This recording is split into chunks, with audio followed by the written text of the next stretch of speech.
L'Amistad, la révolte des esclaves qui ont vaincu. La mer était censée être leur tombeau, mais ces captifs africains ont décidé d'en faire leur champ de bataille.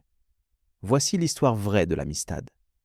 Quand des esclaves ont pris le contrôle d'un navire et défié un empire. 1. L'enlèvement.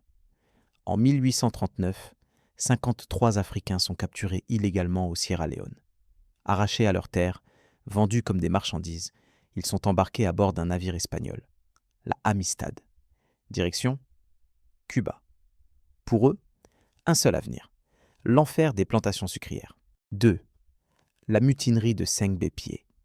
Parmi eux, un homme se dresse, Seng-Bé-Pié, qu'on appellera plus tard Joseph Cinqué. La nuit tombée, dans la cale sombre et étouffante, ils brisent leurs chaînes. Armés de clous et de morceaux de fer, ils déclenchent une mutinerie.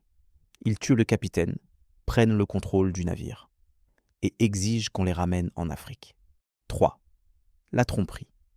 Mais les marins espagnols qu'ils épargnent les trompent. Ils orientent discrètement le navire vers le nord. Après plusieurs semaines de dérive, l'Amistad accoste. Non pas en Afrique, mais au large de Long Island, New York. Les survivants sont immédiatement arrêtés, enchaînés à nouveau. Le procès historique. L'affaire secoue toute l'Amérique. Les esclavagistes demandent la peine de mort, mais un mouvement abolitionniste s'organise.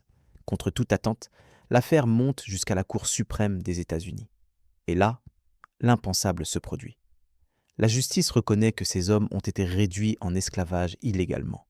Ils n'étaient ni pirates, ni criminels, mais des hommes libres, qui se sont défendus. 5. La victoire et le retour. En 1841, après 2 longues années de prison et de procès, les 35 survivants de l'Amistad sont libérés. Avec l'aide de soutiens abolitionnistes, ils parviennent à retourner en Afrique. Ils rentrent, dignes, libres. Cette révolte devient un symbole mondial de résistance. Elle prouve que la liberté n'est pas un don. C'est un droit qu'on peut arracher, même au prix du sang. La révolte de l'Amistad n'est pas juste une page d'histoire. C'est une leçon. Un peuple captif, sans armes, sans espoir, a vaincu. Et leurs cris traversent les siècles. Nous n'étions pas des esclaves, nous étions des hommes.